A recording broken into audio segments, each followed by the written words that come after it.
Okay, today we're going to continue to talk about operator overloading. I expect today as well as Monday, I will be finishing all the issues regarding operator overloading. Today, I will talk about a few topics. The number one is continue what we talk about in operator overloading. And then I'm going to talk about something called relational operators of overloading. That's a kind of the trick you should know. And then I'm going to talk about constructor. We have been talking about creating an object, but now we're going to tell you in C++ how do we construct the object. There are multiple ways to do that. So today we're going to cover those topics. One of the things I should probably tell you, wait a minute, what happened?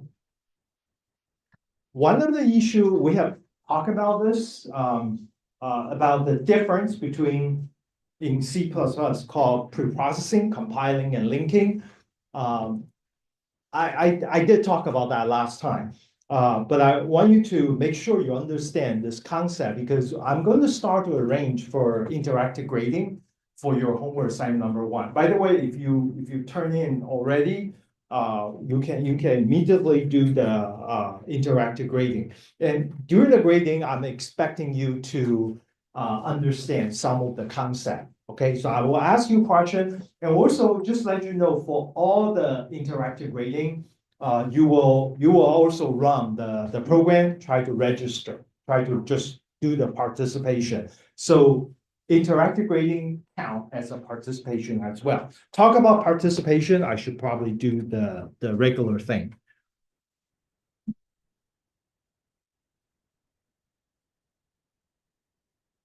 Where's my, oh, okay, it must be here.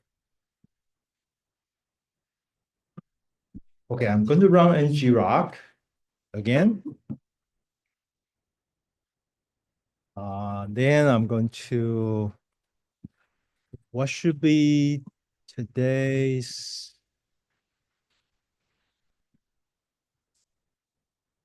wait a minute. See, I don't like this. Sorry about that.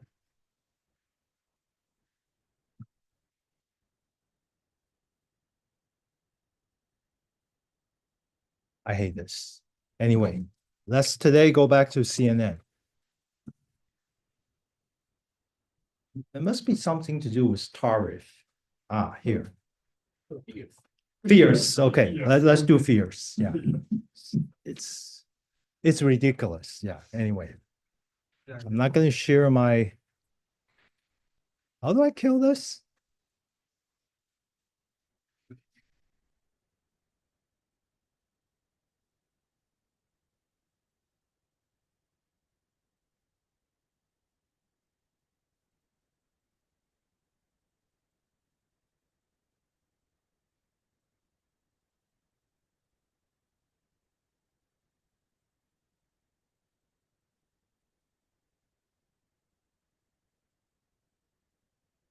Not yet. I haven't.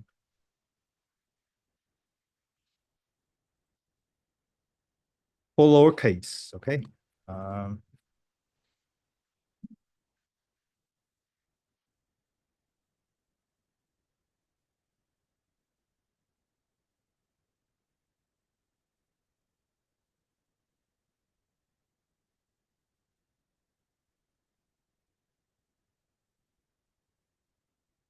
Let me check if it's running. It looks like it's running okay. Okay, good.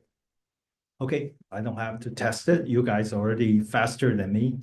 Which is good. Okay, so we're going to talk about the operator overloading. So I'll actually give you an example. I show you two different examples. Is we want to compare. I mean, in this example, we try to compare the dimension and the volume about a particular object called box. Okay, so box is an object. Box two, box one, they both belong to an object called box, such as cube or whatever in this example. So I have two different styles to write this code. One is using operator overloading, one is not using operator overloading. So one of the way to do this is that, okay, I can create, this is a non-operator overloading style of try to compare the volume. So I can say box one dot compare volume, and then put box two as the argument. And then inside here, I just provide some kind of comparison between these two, and that's one way to do it. And obviously, the other way to do it is using, this is the first way, is called the regular way without operator overloading. But the equivalent way of doing this is the following. So this is the first way, box one dot compare volume, box two, and the other one is just box one greater than box two. Okay, so so how do you actually compare these two different styles? I mean, by the way, I want to tell you they're doing the same thing, but they are two different styles. One is using operator overloading, one is not. Okay, so I want to ask you, which way do you prefer? I'm not saying which way is better. I'm asking which way do you prefer as the programmer, as you have to read somebody else's program. If say I wrote a piece of program, I want you to understand and reusing it for some other things, whatever you want to do. I mean, which way do you think is better? Okay, if you like the first way, please raise your hand. Okay, we have one student, and how many of you like this way? Okay, some of you. Okay, maybe I go back to the students that he preferred the first way. Why do you like the first way?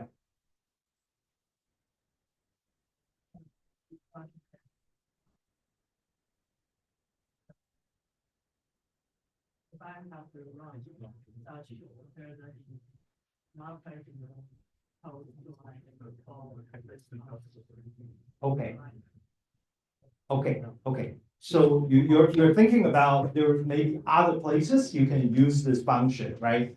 Okay. I want to clarify first. More people prefer this way, and one of our students preferred this way. I want to tell you there was no standard answer. This is not about right and wrong. That's why programming is really hard to do a test, a written test, because in a lot of situations, this way is actually better because it's clearer about what you want to do. This way, box one greater than box two is greater than.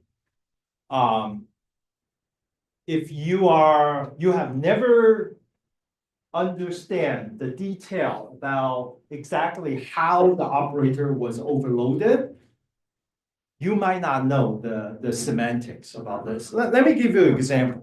Okay, so let me go back to our code. I like to use this example to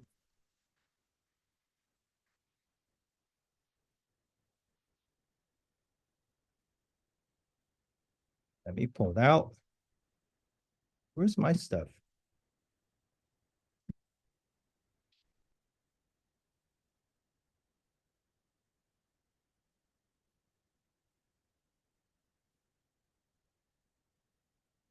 See, when you have too many windows, you don't know what we're doing. Okay, I'll use this example.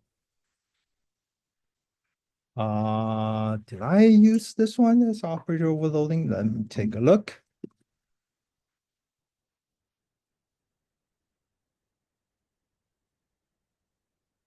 Yes, I do have GPS over here. So let's take a look at GPS.h.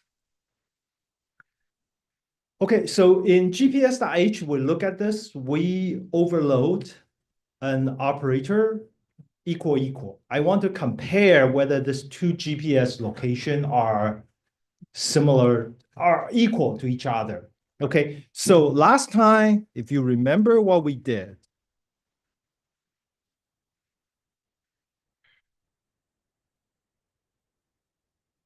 so the program I showed you last time, the implementation was, this is very natural, right? This latitude is equal to another get latitude. This to the longitude is equal to another get longitude. So if those are the implementation, then it's clear they are equal because in value, they're exactly the same. Okay. All right. So now let's actually use a different implementation. Okay, let me use a different implementation. Remember, I have another function called distance. Do I have a function called distance? Yes, I do have a distance. Okay, so distance basically say, hey, I want to say, compare the distance between this attribute and another one. Okay, so let me actually re-implement operator overloading using distance. So the way I do it is this. Instead of doing this,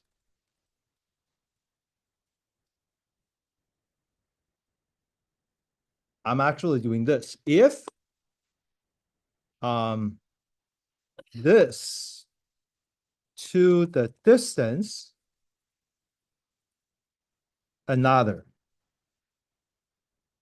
is smaller than 0.1 miles, because it's miles, 0.1 miles, then return true. Otherwise, return false. Okay, so now I'm showing you a different implementation about operator equal, which means that I'm not looking for exact equivalence between two sets of GPS location. But instead, I said, if you gave me a GPS location, they're within a given distance, which is, in this case, I said 0.1 miles. If two locations, they're the same, they're within 0.1 mile, I consider they are the same.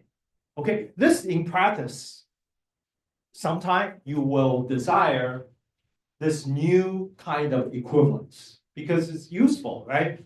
And this is the exact, I mean, let me just give you some of the practical reason why number one, sometimes it's useful. I don't know if you know, your GPS location, which is usually you have a GPS chips here, which will look at multiple satellite. And from their signal, you kind of triangulate and try to realize exactly what's your GPS location, your current GPS location. So sometimes you will see that whether I am actually at NCKU, I will ask a question whether I'm already at NCKU. So you don't want to use your current location exactly equal to the location of NCKU. Because if you compare your current location based on your phone and compare to Google Maps, give you a GPS location of NCKU, it's very unlikely they will be equal, exactly equal. They will be slightly off. So therefore, if you're close enough, 0.1 mile or 0.01 mile, this might help already for you to decide. So you can see that operator overloading is controlled. The exact semantics is controlled by who? By the programmer. Okay, it is for the programmer. So let me actually go back to this example. Go back to our slide.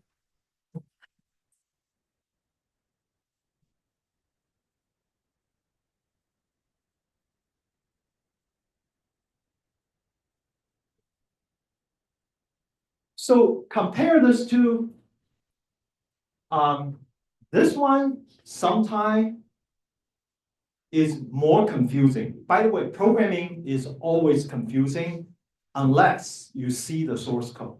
This is my experience. Sometimes, even if I look at this function, compare volume, until I actually look at the source code of this, I actually don't know precisely what's the exact meaning of this. And this one is introduce another level of uncertainty, another level. Why?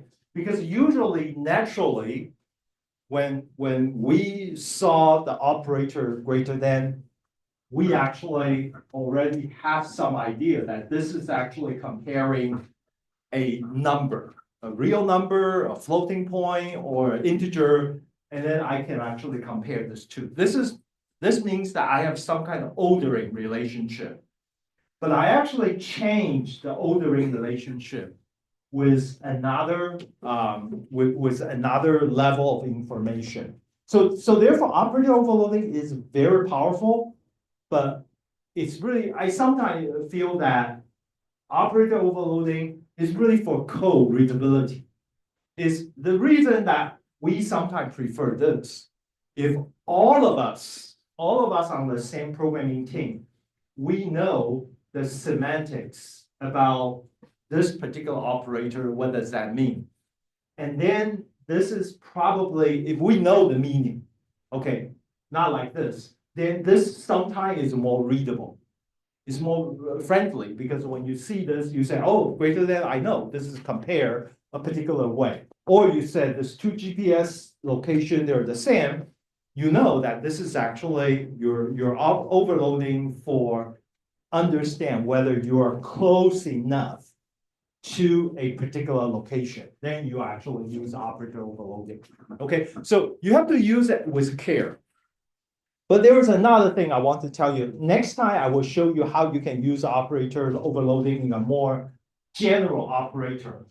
But the issue with this is that, let me actually take a look at this. I want to go back.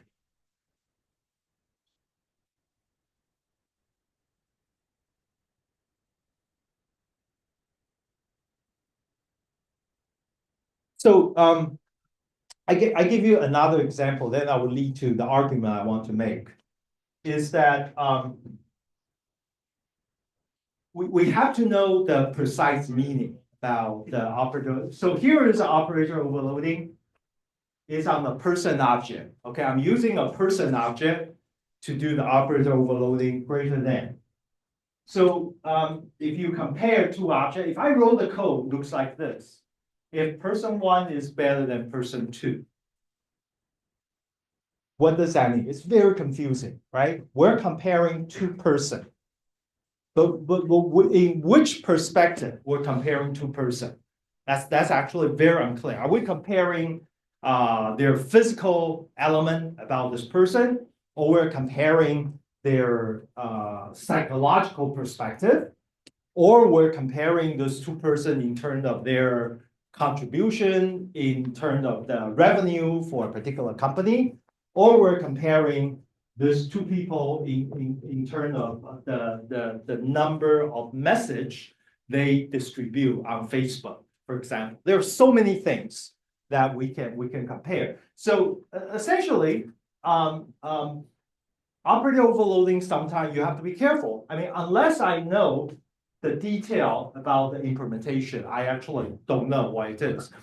And this leads to a very important issue before I talk about the page, is that I'm actually breaking what I call encapsulation.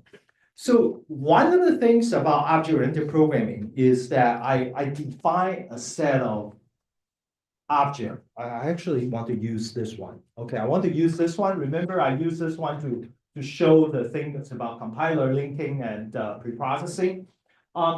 So the idea is that if I want to create an object called box, then the idea of object-oriented programming is that I only, when I release the software to the public, I only need to release the box.h and box.o. Okay, over here I have a three file, box.h, box.cpp, and box.o. So one is the declaration about the class box. And this is the implementation of the box. And then here is the binary for compiling. After you do the compiling, you got a box.o. And so in order for me to use this object, I honestly, I don't need box.cpp. Because why? Box.cpp contain the source code, which contain the intellectual property that whoever create this box.cpp who actually has the algorithm to do that. So assuming you cannot decompile the code, and therefore you just need to attach box.o and box.h. You need box.h, by the way, for you to compile the test program, the main.cpp. You see that? You have to say include box.h. So if you want to use this library, this object called box.cpp box.h, you just need to give me box.h and box.o. And then I can link I can compile my program, which is the main.cpp, and then I can link the main.o and box.o. I can actually create the executable. I don't need the whole thing I want to say is that you don't need to give away. You don't need to give away box.cpp. This is, by the way, the principle about encapsulation. So encapsulation means that I have a lot of internal design about this object that you don't need to know. You just need to know the outside. I encapsulate the detail about how I did the implementation within the object. The complexity is being stay away from you as a user of this object. That is actually number one principle. Number two principle about object programming, encapsulation. And therefore, this is a design. I design the language. You can actually separate the .h file and .cpp. So now you are asking, well, why do I need to separate this? This is one of the very good reasons for you to do that. Okay. However, by doing operator overloading, I actually broke the rule of encapsulation. It's not intentional, but unfortunately, a lot of cases whenever at the time you use you use operator overloading, you actually start to push people have to access the source code about exactly implementation about the operator overloading you just did. For example, in this case, I define operator overloading as comparing these two persons' blood pressure. Okay, blood pressure. I mean, who's higher? So I decide to do something for those people with higher risk to have some disease related to the heart. So I want to compare their blood pressure. Okay, so if I want to use this person object, then I have to know the operator. I know that I'm not saying just know the operator. I have to know the exact implementation of the operator. So I will do that. So okay, to avoid this problem, that means that okay, you have to have some other way. If you don't want to give a source code, you have to have another way to tell people exactly how your implementation's information. Okay, so that's just not right and wrong, but in terms of object-oriented programming, that's how we need to consider. Okay. Okay, now I'm going back to tell you this slides about a general introduction to operator overloading. So in operator overloading, any of the operator I listed here, you can overload. Overload means that I can change the semantics about each of the operator and try to do something. Okay, so you can see that I can do greater than, equal, not equal, whatever. This is called the logical operator. And then I can do all this plus and minus, and I can even operator overload the assignment. The assignment, I can overload that. And I can overload this kind of special operator, including the bracket, and I can overload parentheses as well. Okay, I can overload a lot of things. And then there's a few operators you cannot overload. This is by rule, by the design of the language, such as size off, such as pointer, related to the pointer operator. Okay, you can see that here I have a star, here I have a star. This star is basically talking about multiplication. You can overload multiplication, but you cannot overload the dereference of the object. Star, remember, this is confusing. I don't know why they designed it this way. In C, sometimes star means multiplication. Sometimes it means this is the dereference of a content of a pointer. If you know the language, you know under what situation it means multiplication, in what situation it means dereference of the pointer. I don't know how to describe it, but we have a way to do that if you learn. If you have a question about this, we can talk about that. Okay, so essentially I can overload everything. So let me just using some example about how I can overload. Let me put it here.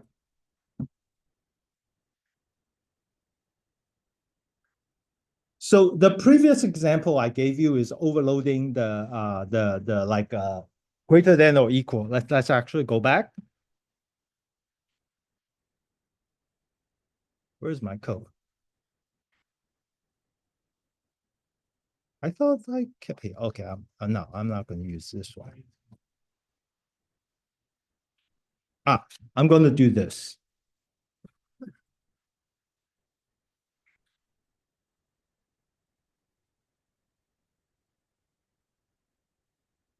I have never done this, so this is going to be interesting even to me. So let's do something. Can you provide me an operator on this list you want to overload? Just randomly pick one. Not this one. I need your help. Anybody have any preference? Which of the operator you want to overload? Anyone? You can just pick one.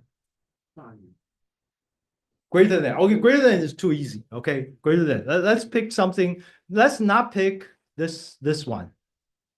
Let's pick something else. Don't pick the first line. We already show you greater than or equal. Let's pick something more interesting. How about let's pick bracket?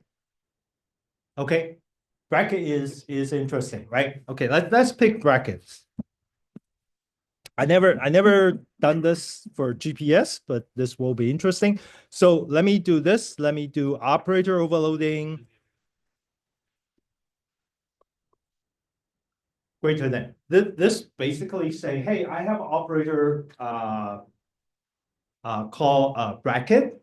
Okay, but then what I did is, what should I be the argument? Either way, previously you have seen operator. I'm always using the same type of object of the same object of the class. But let's actually change this to, let's put it in a string. How about putting in a string?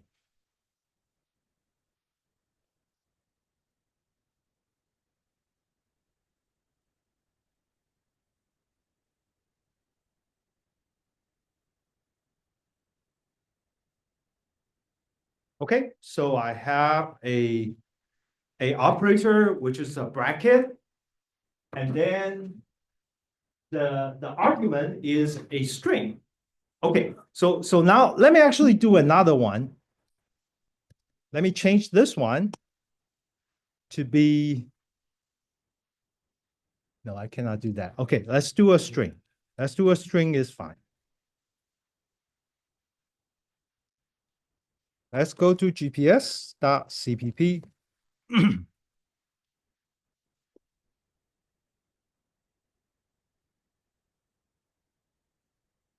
Okay, now I'm going to change this. 。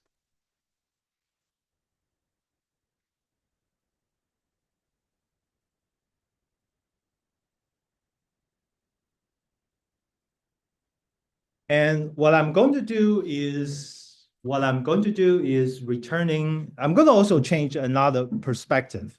Not just operator always return a bool, but I want to return a integer. So see, I actually changed the operator. I overload that bracket, but I actually changed it not only the argument, but I changed to the integer as well. So now I can start to do this. Is that okay? Good. So I'm going to change this to integer in order to match. And then this one, I'm actually doing operator overloading with a bracket. And over here, I set a string. And over here, I set std, string. Okay. So now I'm actually going to do the following. I said if a string is equal to what's fierce, right? Then I would say return 1, 2, 3. Else,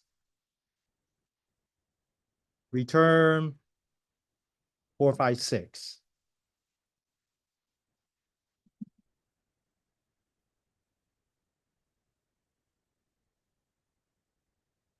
Okay, now you see that I define an operator called operator equal, and it's a string. If it's equal to fierce, I'm going to return 1, 2, 3. Otherwise, it's going to return 4, 5, 6. Okay, good.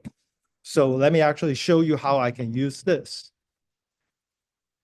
Yes, let me first see if I can compile this code. Okay, ls star. How many make file I have? Okay, make file, make minus f, make file JSON. Okay, it looks like syntactically I'm doing fine. So, so I'm going to use my my program, which is what is my program? Is I guess is EE1520%.cpp. Okay, under this program, you see that I have operator overloading here, but I'm not doing this part. I'm going to do somewhat different. I'm going to do std cout. The return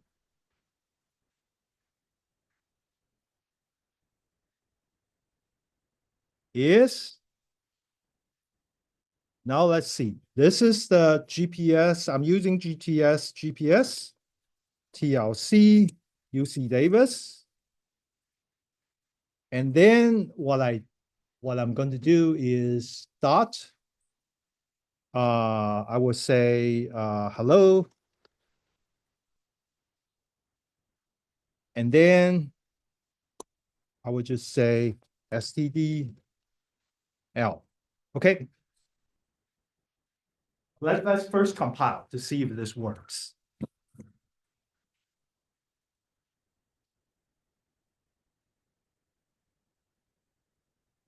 Okay, apparently it works.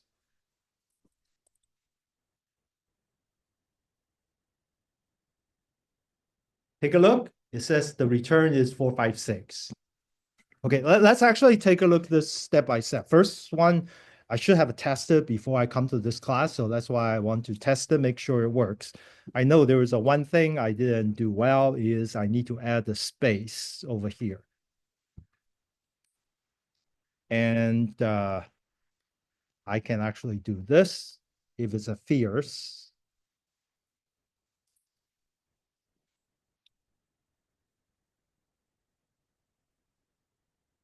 Okay, if I do this,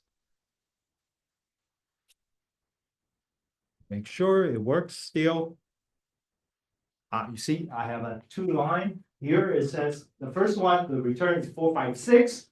The second one is the return is 1, 2, 3. Okay, so let me actually take a look at this again. I mean, this is the fake example. I probably won't do this way or the other, but I want to show you that you can do a lot of operator overloading. You're just looking at the operator as another way of defining a function. Let me go back to the GPS.h over here. Let's take a look at how I operator overload. So there are multiple perspectives about this line. So basically, the number one about operator overloading is that I must specify what is the operator I want to manipulate. So in this case, I'm using bracket. And by the standard, by the way, when you use the bracket, usually, let me ask you, what's the argument within the operator bracket? It must be an integer, right? If you use bracket, it must be an integer. Usually in any programming language, it represents the index of that array. Whenever you have bracket, this is an array. And the array, you must have an integer. But I actually override. I say, hey, my index, I don't want that index to be integer.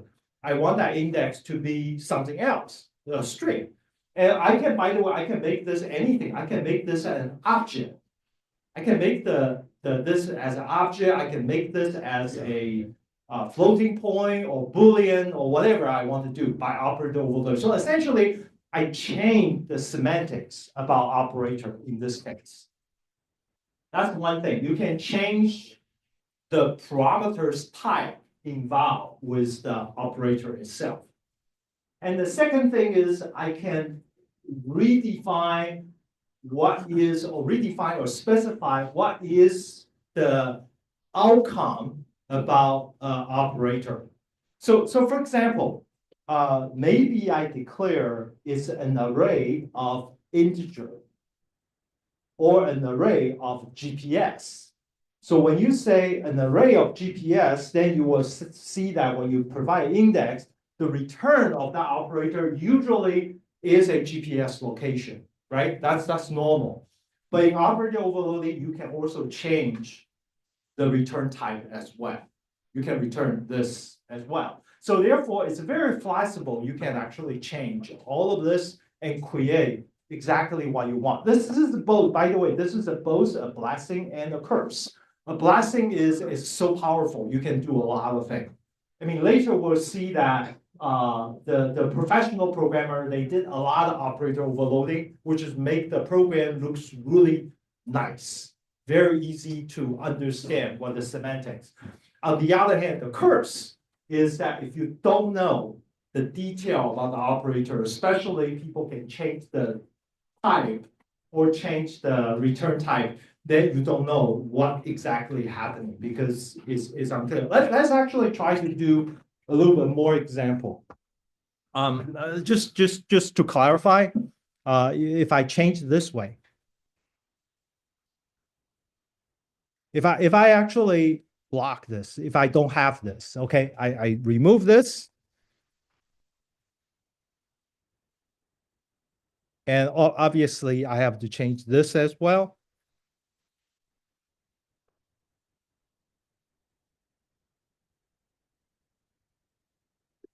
Because bounding.